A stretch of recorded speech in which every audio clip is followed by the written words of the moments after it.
मालमत्ता कर 2 वर्षाचा, मी तुम्हाला पुन्हा सांगतो 2 वर्षाचा सदनिका धारकाचा.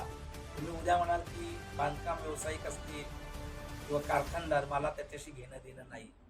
मी सर्वसामान्य मध्यमवर्गीय माणसांसाठी 2 वर्षाचा, कारण त्यांच्यावर 2 वर्षाचा अन्याय झालाय. महापालिकेने कामं न करता 2 वर्षाचा त्यांच्याकडनं जो काही टॅक्स भरला गेला, घेतला गेला.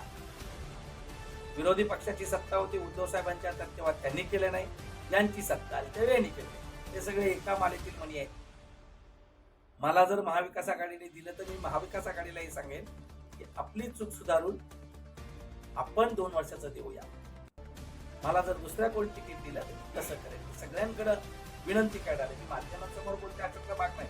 मी 2014ला शेतकरी कामगार पक्षाच्या सगळ्या नेत्यांना भेटतोय की आपल्याला भस्मासूर गाडायचा आहे. शेतकरी कामगार पक्षाच्या नेत्यांची डेअरिंग होती.